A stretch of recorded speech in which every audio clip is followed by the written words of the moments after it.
All right, welcome. And today we're going to start a new series on how to use your DSLR or mirrorless camera. Now, the starting point for these videos is going to differ. Today, we're going to be starting the exposure triangle. However, if you don't know how to use the camera buttons, dials, or anything on your camera, I'll have a separate video in which you might want to watch that so you understand where all the different functions are. And I'll also go over some basic functions of how to set up your camera. Today, we're going to start with the exposure triangle. And the exposure triangle has to deal with three different functions of the camera. And those are setting your shutter speed, your aperture, and the ISO. And those functions all work together to give you an exposure. However, every one of those functions actually has two different uses. So one is to control the amount of light. So if somebody asks you, what does aperture, ISO, or shutter speed do? And you say it controls the amount of light that enters the camera, you're going to be correct.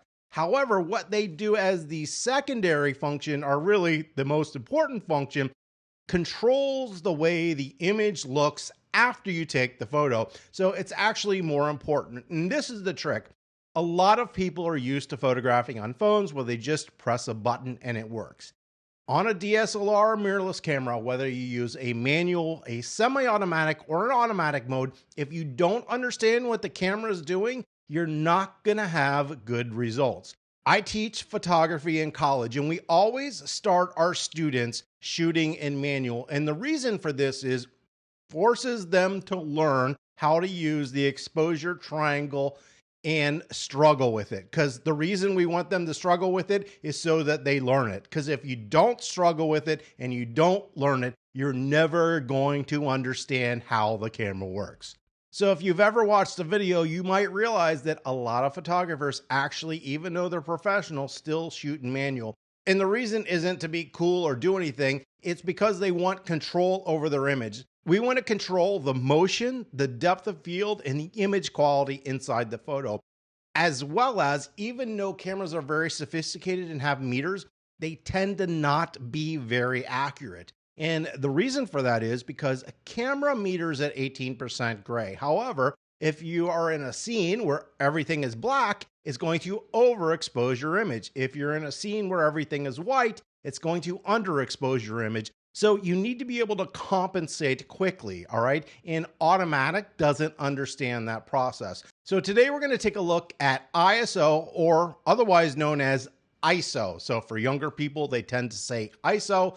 Older people say ISO. So why do we say that? Well, before ISO, we had films, and those films were rated in ASA. And then they changed it to ISO. So since the acronym ASA was there, when ISO came along, we all figured it was ISO. However, it ends up that the International Standards Organization meant it to be said as ISO. So it's said two ways. Whether you say ISO or ISO, it doesn't make a difference. It all refers to the same thing. In this series, I will try to refer to it as both, but if I refer to one as the other, don't worry about it. So what does ISO do in the camera? Well, just like we had with film, and that was the film speed, this is what regulates the sensitivity of the sensor. So inside that digital camera, we have a sensor. And that sensor is regulated or controlled just like a volume knob on a stereo. So if you're on a stereo and you have the volume really low, your gain is low and it's nice and clean. But if you turn, especially an old stereo, up loud, you start to get louder volume as well as the introduction of noise into your music. Now in a digital camera, it's the same thing. We have a sensor. ISO actually controls the sensitivity of the sensor. So at ISO 100, which is a really low ISO, the camera sensor isn't very sensitive. So what that means is you need a lot of light to make an exposure. And as that ISO gets higher, like maybe 3200, you need less light because now the sensor is more sensitive and you need less light to make an exposure. We now know that ISO controls the sensitivity of the sensor. So ISO goes like this. It starts at 100 and it's really simple because it just doubles itself. It goes from 100 to 200 400 to 800, 1600, 3200, 6400, 12,800, and so on. It goes on quite a bit higher than 12,800, but we're going to stop there because it makes it easy. Now, if you go to your camera and you start adjusting your ISO, you're going to notice there's other numbers in there that I didn't talk about. And that's because when we teach photography, we stay in what we call whole stops. These are large jumps. A camera, especially a digital camera, because it's very sensitive, adjusts in a third of stops. But if I told you all third stop numbers with the whole stop numbers, it would be so confusing, no one would ever understand it. So we deal, whether it's shutter speed, aperture, or ISO, in what's called whole stops. But what you have to remember is in your camera, instead of going one click, you're actually going to go 3 clicks to get to that next whole stop number. With ISO 100, we know that makes the sensor less sensitive. We need more light. It also controls image quality. When your ISO is a low number, you're going to have better image quality and better color.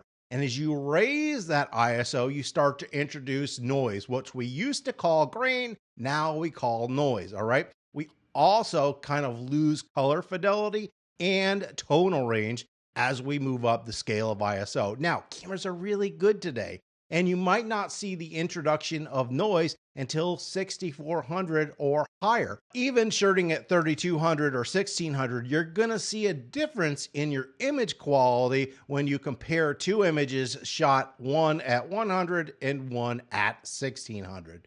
So this is the first step in the exposure triangle. And when you're taking photos, ISO or ISO is usually the first thing that you want to set when you arrive at your location. You're going to walk outside and look, am I outside and is it sunny? If it is, maybe you set your ISO at 100 or 200. If you go outside and it's shady or overcast, you might set your ISO at 400 or 800. If it's dark inside, you might set it anywhere from 800 and up, depending on how dark the location is. So what we're doing is we're setting our ISO first. We haven't got into it yet so that we have some movement or adjustment with our aperture and our shutter speed, because really you're going to find out that those are more important than the ISO. That's the basics of how ISO works on a digital camera. If you have any comments or questions, you can always leave those below. In the next video, we're going to come back here and we're going to take a look at shutter speed. And then after shutter speed, we're going to take a look at aperture. Don't forget to subscribe and have an absolutely wonderful day.